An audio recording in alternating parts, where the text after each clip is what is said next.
السلام علیکم ورحمۃ اللہ وبرکاتہ. الحمدللہ رب العالمین والعاقبۃ للمتقین ولا عدوان الا علی الظالمین والصلاۃ والسلام علی خاتم النبیین نبینا محمد وعلی آلہ وصحبہ اجمعین ومن تبعہم بإحسان الی یوم الدین وبعد. معزز ناظرین کرام، مشاہدین اعظام، احکام رمضان کے سلسلہ وار دروس میں ہم لوگ آج باب نمبر 20 چیپٹر نمبر 20 تک پہنچے ہیں. چونکہ کتاب احکام رمضان ہے، اسی لیے رمضان سے متعلق مسائل بھی ہمارے سامنے چل رہے ہیں. آج ہم جو مسئلہ لیں گے وہ قیام اللیل کی سب سے آخری حصے کا مسئلہ ہے، نماز وتر. نماز وتر، نماز وتر کی فضیلت و تاکید. نماز وتر معروف نماز ہے جو عشاء کے بعد اخیر میں پڑھی جاتی ہے، قیام اللیل کے اخیر میں پڑھی جاتی ہے، تراویح کے اخیر میں پڑھی جاتی ہے، اور اس کا وقت عشاء کے بعد سے لے کر کے فجر کی نماز کے پہلے تک رہتا ہے. نماز وتر کی فضیلت کیا ہے، اس کی تاکید کتنی ہے؟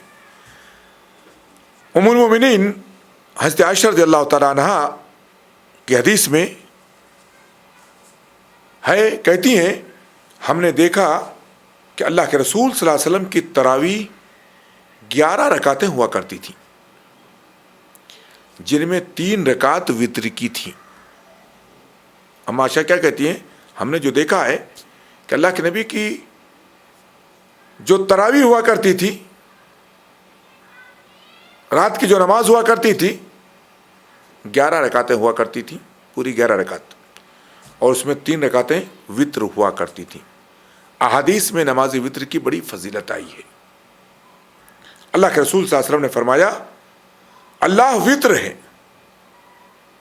اللہ وتر ہے اور وتر کو پسند فرماتا ہے. تو اے قرآن والو، وتر کا اہتمام کیا کرو.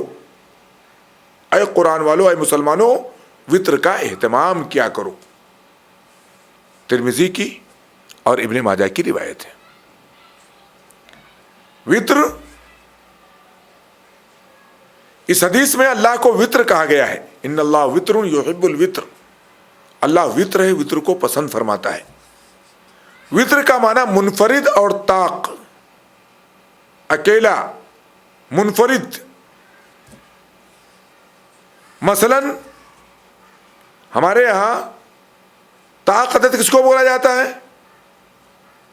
1 کو، 3 کو، 5 کو، 7 کو، 9 کو، اس طرح. یعنی وہ عدد، وہ گنتی جو 2 سے برابر تقسیم نہ ہو، اس کو وتر کہا جاتا ہے یا اس کو طاق کہا جاتا ہے. چونکہ اللہ ایک ہے، اپنی ذات و صفات میں منفرد ہے، نہ کوئی اس کے برابر ہے اور نہ ہی اس کے ساتھ کسی کا جوڑ ہے، اس لیے وہ بھی وتر ہے. اسی طرح وتر کی فضیلت بیان کرتے ہوئے آپ صلی اللہ علیہ وسلم نے فرمایا اللہ تعالیٰ نے تمہارے لیے ایک نماز اور بڑھا دی ہے، تم اس کا خاص اہتمام کرو، وہ نماز وتر ہے، وہ نماز وتر ہے. مسند احمد کی روایت ہے. اس کے علاوہ بھی وتر کی فضیلت میں احادیث مروی ہیں جنہیں احادیث کی کتابوں میں دیکھا جا سکتا ہے. ہمارے ہاں 2 روایتیں ذکر کی ہیں، ترمذی اور ابن ماجہ کی اور مسند احمد کی. پہلی روایت ہم نے پڑھی اللہ وتر ہے، وتر کو پسند فرماتا ہے. تو اے اہل قرآن، اے قرآن والو، وتر کا اہتمام کیا کرو. دوسری روایت ہمارے سامنے آئی فضیلت کی، اللہ نے تمہارے لیے ایک نماز اور بڑھا دی ہے، تم اس کا خاص اہتمام کرو، وہ نماز وتر ہے. اب ہم دیکھیں گے رکعت وتر کی تعداد کتنی ہے، وتر کی رکعتوں کی تعداد کتنی ہے. نبی صلی اللہ علیہ وسلم سے قولی یا فعلی، یعنی جو آپ نے کہا ہے یا جو آپ نے کیا ہے، احادیث میں وتر کی نماز 1 رکعت سے 9 رکعت تک ثابت ہے. وتر کی نماز 1 رکعت بھی آپ پڑھ سکتے ہیں اور 9 رکعت بھی پڑھ سکتے ہیں. آپ صلی اللہ علیہ وسلم نے فرمایا وتر حق ہے، اب جو چاہے 7 رکعت پڑھے، جو چاہے 5 پڑھے، جو چاہے 3 رکعت پڑھے اور جو چاہے ایک رکعت پڑھ لے۔ یہ روایت سنن ابی داؤد کی، نسائی کی، ابن ماجہ کی، ابن حبان کی اور مستدرک حاکم کی روایت ہے۔ امام نسائی رحمہ اللہ کی سنن کے یہ الفاظ ہیں جو آپ کے سامنے بیان کیے گئے ہیں۔ اس حدیث سے معلوم ہوتا ہے کہ وطر کی نماز 1 سے 7 رکعت تک پڑھی جا سکتی ہے۔ 9 کی دلیل کہاں ہے؟ اللہ کے رسول صلی اللہ علیہ وسلم سے 9 رکعت وطر بھی ثابت ہے۔ اما عائشہ رضی اللہ تعالیٰ عنہ بیان کرتی ہیں کہ اللہ کے رسول صلی اللہ علیہ وسلم وطر کی 9 رکعتیں ادا کرتے، جن میں صرف 8ویں رکعت پر تشہد کے لیے بیٹھتے تھے۔ آپ پڑھتے جاتے بغیر تشہد کے 8 رکعت پڑھتے، 8ویں رکعت پر آپ تشہد کرتے، پھر کھڑے ہو کر کے آپ 1 رکعت پڑھا کرتے تھے۔ صحیح مسلم کی روایت ہے۔ یہ وطر کی فضیلت، وطر کی رکعتوں کی تعداد کے بارے میں ہم نے جانا دلیلوں کے ساتھ۔ اگلا مسئلہ ہمارے سامنے ہے، وطر واجب ہے یا سنت؟ اصل میں دیکھا جائے تو واجب اور فرض ایک ہے، اور سنت مستحب مسنون ایک ہے۔ سوال ہے وطر واجب ہے یا سنت ہے؟ حدیث میں وطر کو حق کہا گیا ہے کہ وطر حق ہے، جس سے بظاہر معلوم ہوتا ہے کہ نماز وطر واجب ہے، بظاہر ایسا لگتا ہے، لیکن اس مسئلے میں راجح بات یہی ہے کہ نماز وطر سنت مؤکدہ ہے، فرض اور واجب نہیں ہے، اگرچہ اس کی تاکید دیگر سنن و نوافل سے بہت زیادہ ہے۔ ساری سنتوں میں، ساری نفلوں میں سب سے زیادہ تاکیدی سنت کون سی ہے؟ وطر کی سنت ہے۔ اس کو فرض واجب نہیں کہہ سکتے ہیں۔ دلیل کیا ہے یا دلیلیں کیا ہیں؟ عبداللہ بن شقیق رحمۃ اللہ علیہ فرماتے ہیں، میں نے حضرت عائشہ رضی اللہ تعالیٰ عنہ سے نبی صلی اللہ علیہ وسلم کی نماز تطوع یعنی نفلی نماز کے بارے میں پوچھا تو فرمایا اللہ کے رسول صلی اللہ علیہ وسلم رات میں 9 رکعتیں ادا کرتے جن میں وطر بھی ہوتی تھی، سوال کس کا کیا؟ نفلی نمازوں کا۔ اما عائشہ نے 9 رکعتوں میں وطر کو بھی شامل کیا اور کہا اللہ کے نبی یہ نفلی نمازیں آپ پڑھا کرتے تھے۔ صحیح مسلم کی روایت ہے۔ اما عائشہ نے وطر کو بھی کس میں شامل کیا؟ نفلی نمازوں میں شامل کیا ہے۔ اس حدیث میں حضرت عائشہ نے نماز وطر کو بھی تطوع یعنی نفل نمازوں میں شمار کیا، جیسا کہ ہم نے بتلایا آپ کے سامنے۔ عبداللہ بن عمر رضی اللہ تعالیٰ عنہ فرماتے ہیں، دوسری دلیل، عبداللہ بن عمر رضی اللہ تعالیٰ عنہ فرماتے ہیں کہ اللہ کے رسول صلی اللہ علیہ وسلم اپنی اونٹنی پر ہی نفل نمازیں پڑھ لیا کرتے تھے۔ نفلی نماز آپ اونٹنی چل رہی ہوتی ہے آپ کی، اسی پر آپ نفل نمازیں اشارے سے پڑھ لیا کرتے تھے، چاہے اونٹنی کا رخ کہیں بھی ہو، کدھر بھی ہو، علی غیر القبلہ بھی ہو، قبلے کے علاوہ سمت پر بھی ہو، اور آپ سواری ہی پر وطر بھی ادا کر لیتے تھے، لیکن آپ فرض نماز سواری پر ادا نہیں کرتے تھے۔ اس حدیث سے معلوم ہوتا ہے، یہ روایت صحیح بخاری صحیح مسلم کی روایت ہے، اس حدیث سے بھی معلوم ہوتا ہے وطر فرض نہیں ہے۔ کیونکہ آپ فرض نماز سواری پر نہیں پڑھتے تھے، آپ اتر کر کے پڑھا کرتے تھے، ورنہ آپ اسے سواری پر ادا نہ کرتے۔ طلحہ بن عبید اللہ فرماتے ہیں ایک شخص اللہ کے رسول صلی اللہ علیہ وسلم کی خدمت میں آیا اور اس نے آپ سے اسلام کے بارے میں پوچھا۔ آپ نے فرمایا رات اور دن میں 5 نمازیں ادا کرنا ہے۔ رات اور دن میں کتنی نماز ادا کرنا ہے؟ 5، فجر سے لے کر کے عشاء۔ اس نے پوچھا ان 5 نمازوں کے علاوہ بھی مجھ پر کچھ لازم ہے؟ آپ نے فرمایا نہیں، مگر یہ کہ تم بطور نفل پڑھ لو، بطور نفل پڑھ لو۔ اس سے معلوم ہوتا ہے کہ بطور نفل میں ساری سنت موقدہ بھی آئیں گی، عام نوافل بھی آئیں گی، اور وطر بھی کس میں شامل ہوگی؟ نفل میں شامل ہوگی۔ صحیح بخاری صحیح مسلم کی یہ روایت ہے۔ اس حدیث میں آپ صلی اللہ علیہ وسلم نے 5 نمازوں کے علاوہ کسی اور نماز کو لازم نہیں قرار دیا ہے۔ حضرت علی رضی اللہ تعالیٰ عنہ فرماتے ہیں، دلیلیں سنتے رہیے گا، دلیلیں ہیں سب۔ حضرت علی رضی اللہ تعالیٰ عنہ فرماتے ہیں نماز وتر لازم نہیں اور نہ ہی وہ تمہاری فرض نمازوں کی طرح ہے، لیکن اللہ کے رسول صلی اللہ علیہ وسلم وتر کا اہتمام کیا کرتے تھے، اسی لیے ہمیں اس کا اہتمام کرنا ہے، اور وہ سنتوں میں نوافل میں سب سے زیادہ تاکیدی نماز ہے۔ ترمذی کی، نسائی کی، ابن ماجہ کی روایت ہے جو حضرت علی رضی اللہ تعالیٰ عنہ نے بیان فرمائی ہے۔ حضرت علی رضی اللہ تعالیٰ عنہ سے مروی ایک روایت میں ہے کہ ان سے وتر کے بارے میں پوچھا گیا کیا وتر واجب ہے؟ انہوں نے فرمایا وہ فرض کی طرح لازم نہیں، وہ فرض کی طرح لازم نہیں لیکن سنت ہے۔ نبی صلی اللہ علیہ وسلم اور آپ کے صحابہ رضوان اللہ تعالیٰ علیہ اجمعین نے اس کا اہتمام کیا اور اسی پر قائم رہے۔ یہ روایت حضرت علی کا یہ قول مسند احمد میں مذکور ہے۔ شیخ ابن باز رحمۃ اللہ علیہ فرماتے ہیں نماز وتر سنت ہے، اسے اللہ کے رسول صلی اللہ علیہ وسلم نے اپنے قول و عمل سے، اپنے قول سے بھی اور اپنے عمل سے بھی مسنون قرار دیا ہے کہ یہ سنت ہے، فرض نہیں ہے، واجب نہیں ہے۔ خلاصہ کلام یہی آیا کہ نماز وتر واجب نہیں ہے بلکہ سنت ہے، اور سنتوں میں سب سے تاکیدی سنت ہے، اور اس کا اہتمام ہمیں زیادہ سے زیادہ کرنا چاہیے اور اس کو کبھی بھی چھوڑنا نہیں چاہیے۔ یہ خلاصہ ہمارے سامنے آیا۔ اگلا مسئلہ 3 رکعت وتر کا طریقہ کیا ہے؟ اگر ہم 3 رکعت وتر پڑھتے ہیں، طریقے تو کئی ایک ہے، 8 کا بھی 9 کا بھی طریقہ آیا کہ 8 پر بیٹھے گا اور 9 پڑھے گا اس کے بعد میں تشہد پڑھنے کے بعد۔ 3 کا طریقہ کیا ہے؟ 3 چونکہ ایک متفق علیہ عدد ہے، جو 20 رکعت والے بھی، 39 رکعت والے بھی اور 11 رکعت والے بھی، سب لوگ 3 رکعت وتر پر متفق ہیں۔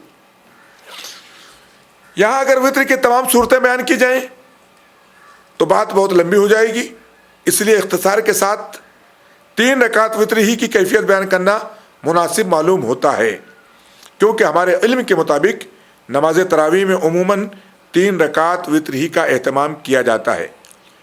3 رکعت وتر کی ایک صورت یہ ہے کہ ایک سلام سے 3 رکعت وتر پڑھی جائے، ایک ہی سلام سے۔ پہلی رکعت پڑھی، کھڑے ہو گئے، دوسری پڑھی، کھڑے ہو گئے، تیسری پڑھی، تشہد کے سلام پھیر دیا۔ اس باب میں ایک مرفوع روایت بھی آتی ہے۔ ابی بن کعب رضی اللہ تعالیٰ عنہ فرماتے ہیں کہ اللہ کے رسول صلی اللہ علیہ وسلم وتر کی پہلی رکعت میں سبح اسم ربک الاعلی، دوسری رکعت میں قل یا ایھا الکافرون اور تیسری رکعت میں قل ھو اللہ احد پڑھا کرتے تھے، سورہ فاتحہ کے بعد، اور آپ صلی اللہ علیہ وسلم آخری رکعت پر ہی سلام پھیرتے تھے۔ سنن نسائی کی روایت ہے۔ یہاں یہ بات بھی ملحوظ رہے کہ احادیث میں مغرب کی طرح 3 وتر پڑھنے کی ممانعت آئی ہے۔ مغرب کی طرح نہیں، کیسا کہ آدمی کیا کرے، پہلے 2 رکعت پڑھ لے، پھر تشہد اول کرے، پھر کھڑا ہو جائے اور پھر دوسرا تشہد کرے تیسری رکعت کے بعد اور پھر سلام پھیر دے۔ اس طرح وتر پڑھنے کی ممانعت ہے، یہ ملحوظ رہے، یاد رہے۔ اللہ کے رسول صلی اللہ علیہ وسلم فرماتے ہیں مغرب کی نماز کی طرح 3 وتر نہ پڑھو، بلکہ 5 یا 7 رکعت وتر پڑھا کرو۔ حاکم ابن حبان کی روایت ہے، الفاظ مستدرک حاکم کے ہیں۔ اس حدیث سے بظاہر معلوم ہوتا ہے کہ وتر کی نماز 3 رکعت نہیں بلکہ 5 یا 7 رکعت پڑھنی چاہیے، بظاہر ایسا لگ رہا ہے، لیکن حدیث کا مفہوم قطعاً نہیں ہے۔ صحیح بات یہ ہے کہ اس حدیث میں 3 رکعت وتر سے نہیں بلکہ مغرب کی طرح 3 وتر پڑھنے سے منع کیا گیا ہے، کیونکہ 3 رکعت وتر متعدد احادیث سے ثابت ہے۔ اس باب کی شروعات میں بھی ہم 3 رکعت وتر کی حدیث دیکھ چکے ہیں، باب کی شروعات میں بھی حدیثیں گزری ہیں 3 رکعت کی۔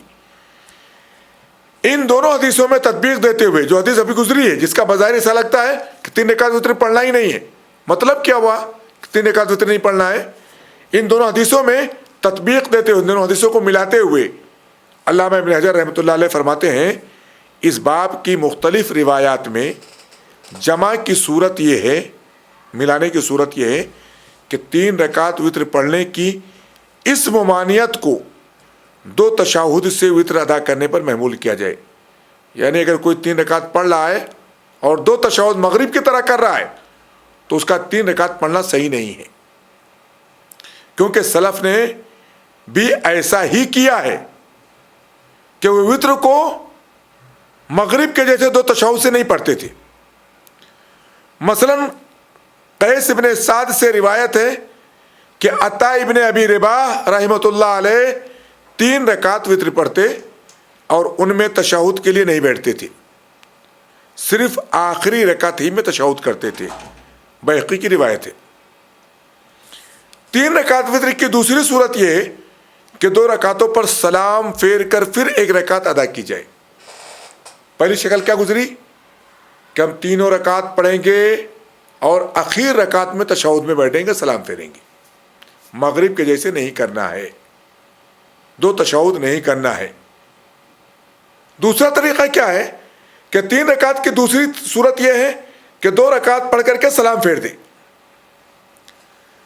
پھر 1 رکعت ادا کی جائے. 2 رکعت پڑھا، اس نے السلام علیکم ورحمۃ اللہ، السلام علیکم ورحمۃ اللہ کر دیا، بچی کتنی؟ 1 رکعت.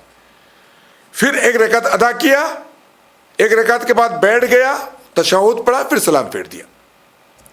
شیخ البانی رحمۃ اللہ علیہ فرماتے ہیں یہ بات پوشیدہ نہیں کہ نماز وتر کو نماز مغرب سے مشابہت میں سب سے زیادہ دور کرنے والی چیز وتر کی 2 رکعتوں اور 1 رکعت کے درمیان سلام پھیر کر فصل کرنا ہے. کیا مطلب؟ علامہ البانی رحمۃ اللہ علیہ کہتے ہیں کہ ہمیں وتر کو مغرب کے طرز پر پڑھنے سے منع کیا گیا ہے، ان 2 تشہد سے. تو مغرب کے طرز پر ہماری وتر نہ ہو، سب سے بہترین طریقہ یہ ہے کہ آپ 2 رکعت پڑھ کر کے سلام پھیر دیں، پھر 1 رکعت پڑھیں اور پھر تشہد پڑھیں، پھر سلام پھیریں. مغرب کے طرز سے بالکل آپ کی نماز الگ ہو جائے گی. وتر میں اس طرح فصل کرنا خود نبی کریم صلی اللہ علیہ وسلم سے بھی ثابت ہے. وتر کی 3 رکعت کو اس طرح پڑھنا کہ 2 رکعت پڑھ کے سلام پھیر دیا جائے، پھر 1 رکعت مستقل پڑھی جائے اور تشہد پڑھ کر کے سلام پھیرا جائے 1 رکعت کے بعد، اللہ کے نبی سے ثابت ہے. عبداللہ بن عمر رضی اللہ تعالیٰ عنہ سے روایت ہے کہ اللہ کے رسول صلی اللہ علیہ وسلم وتر کی جفت اور طاق رکعتوں میں سلام کے ذریعے فصل کرتے تھے. جفت یعنی 2 رکعت پڑھتے سلام پھیر دیتے آپ، اور پھر وتر کی آخری رکعت آپ پڑھتے اور آپ پھر سلام پھیرتے، اور یہ سلام آپ ہمیں سناتے تھے. 2 رکعت پڑھ کر کے آپ سلام پھیر دیا کرتے تھے. صحیح ابن حبان کی یہ روایت ہے. حضرت ابن عمر رضی اللہ تعالیٰ عنہ کا عمل بھی اسی کے مطابق تھا. نافع رحمۃ اللہ علیہ فرماتے ہیں عبداللہ بن عمر رضی اللہ تعالیٰ عنہما وتر کی 3 رکعت میں 2 رکعتوں پر سلام پھیر دیتے، اور آپ درمیان میں اپنے خادم کو یا اپنے گھر والوں کو کبھی کسی کام کا حکم بھی دیا کرتے تھے، یعنی 3 رکعت پڑھنے سے پہلے، تاکہ معلوم ہو لوگوں کو کہ ہاں 2 پڑھ کر کے بات چیت کی جائے گی، 2 کو تیسری سے الگ کیا جائے گا. 2 رکعت میں سلام پھیرنے کے بعد خادم کو کہتے فلاں کام کر لو، گھر والوں کو بولتے فلاں کام لے، فلاں چیزیں لے آؤ، فلاں دے آؤ، بات بھی کیا کرتے تھے. صحیح بخاری کی روایت ہے. اس سے معلوم ہوتا ہے کہ بہترین طریقہ یہ بھی ہے کہ 3 رکعت اگر ہمیں پڑھنی ہے، ایک سلام سے نہیں پڑھنا ہے تو پہلے 2 رکعت پر سلام پھیر دیں، پھر مستقل 1 رکعت پڑھیں، پھر اس پر سلام پھیریں. شیخ ثناء اللہ مرسری رحمۃ اللہ علیہ سے پوچھا گیا 3 وتروں میں بیچ میں اتحیات پڑھنا جائز ہے کہ نہیں؟ 3 رکعت اگر کوئی وتر پڑھ رہا ہے تو بیچ میں اتحیات پڑھنا جائز ہے کہ نہیں؟ کیا جواب دیا شیخ ثناء اللہ مرسری رحمۃ اللہ علیہ نے؟ شیخ الاسلام نے 3 رکعتوں میں اتحیات پڑھنا حدیث سے ثابت نہیں. 3 رکعتوں میں اتحیات پڑھنا حدیث سے ثابت نہیں، بلکہ حدیث شریف میں آیا ہے کہ نماز مغرب کے مشابہ وطروں کو نہ پڑھو، نماز مغرب کے مشابہ وطروں کو نہ پڑھو۔ شمس اللہ قاسم آبادی رحمۃ اللہ علیہ فرماتے ہیں بالکل مغرب کی طرح 3 رکعت وطر 2 تشہد اور 1 سلام سے منع ہے، اور 1 تشہد یا 2 سلام سے ثابت ہے۔ مغرب کی طرح بالکل پڑھنا منع ہے، لیکن اگر صرف 1 تشہد سے آپ پڑھ لیں 3 رکعتیں جائز ہے، اولا اور افضل ہے۔ اور اگر آپ فصل کر رہے ہیں 2 سلام سے الگ الگ، 2 تشہد 2 سلام، تو یہ بھی طریقہ صحیح ہے، کیونکہ مغرب سے مشابہت نہیں ہوتی ہے۔ یہاں کوئی یہ پوچھ سکتا ہے کیا اس طرح سلام کے ذریعے فصل کر کے وطر کو 2 اور 1 رکعت الگ سے پڑھنا اسے 2 نمازیں نہیں بنا دیتا ہے کہ یہ 3 کہاں رہ گیا، تو الگ الگ ہو گیا، 2 ہو گیا 1 ہو گیا، اور وہ 2 الگ الگ نمازیں ہو گئی؟ تو جواب ہے کہ 2 نمازیں الگ الگ نہیں ہیں، اس فصل کے باوجود یہ نماز ایک ہی رہتی ہے۔ گرچہ ہم نے سلام پھیر کے 2 رکعت الگ کر دی، لیکن نماز ایک ہی کہلائے گی۔ جیسے تراویح کی نماز پڑھنے والا پوری نماز 2 رکعت کر کے پڑھتا ہے، ہر 2 رکعت پر سلام پھیر دیتا ہے، اس کے باوجود وہ ایک ہی نماز پڑھتا ہے۔ کون سی نماز؟ نماز تراویح۔ پس اسی طرح وطر کا بھی معاملہ ہے کہ اگر آپ اس کو الگ الگ پڑھ رہے ہیں تو وہ 2 نماز نہیں کہلائے گی، وہ ایک ہی نماز کہلائے گی۔ عبداللہ بن عمر رضی اللہ تعالیٰ عنہما سے مروی ہے، ایک روایت کے الفاظ بھی اسی بات پر دلالت کرتے ہیں کہ وطر کی 3 رکعتوں میں سلام کے ذریعے تفریق کے باوجود وہ ایک ہی نماز شمار ہوتی ہے، اس کو 2 نمازیں نہیں بول سکتے ہم، وہ وطر ہی کہلائے گی۔ وطر کا ایک طریقہ ہے کہ اس کو فصل کر دیا جائے، 2 رکعت کو الگ کر دیا جائے اور 1 کو علیحدہ پڑھا جائے۔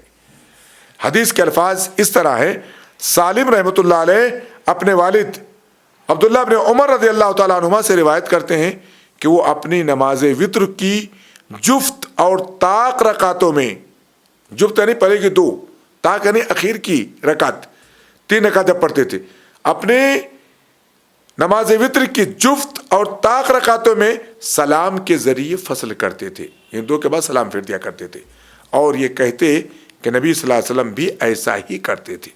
کون کہتا تھا؟ عبداللہ بن عمر رضی اللہ تعالیٰ عنہ۔ شرح معانی الاثار امام طحاوی کی مشہور کتاب ہے، اس میں حدیث موجود ہے۔ روایت کے الفاظ میں شفع ہی و وطر ہی میں نسبت ایک ہی نماز یعنی وطر کی طرف ہے، اس لیے اس حدیث کو روایت کر کے امام طحاوی رحمہ اللہ شرح معانی الاثار میں فرماتے ہیں کہ ابن عمر رضی اللہ تعالیٰ عنہ نے خبر دی کہ اللہ کے رسول صلی اللہ علیہ وسلم کی یہ نماز جفت اور طاق ادا کرتے تھے۔ اللہ کے رسول یہ نماز جفت پڑھتے پھر طاق پڑھتے، اور نماز مجموعی طور پر وطر ہی تھی۔ نماز کیا تھی؟ مجموعی طور پر وطر ہی کہلاتی تھی۔ شرح معانی الاثار میں امام طحاوی رحمہ اللہ نے اس کو ذکر کیا ہے۔ یہ پورے مسائل ہمارے سامنے آئے، اور آخری مسئلہ خاص طور پر جو آیا 3 رکعت وطر کے طریقے کا، اور اس کے اندر جو ہے کیا بولتے ہیں دوسرے طریقے میں سلام پھیرنے کا، پہلے طریقے میں 1 سلام سے پڑھنے کا، اور مغرب سے مشابہت نہ ہونے کا۔ اس پوری گفتگو کا حاصل ہم شیخ محمد بن صالح العثیمین رحمہ اللہ کے الفاظ میں بیان کرنا مناسب سمجھتے ہیں۔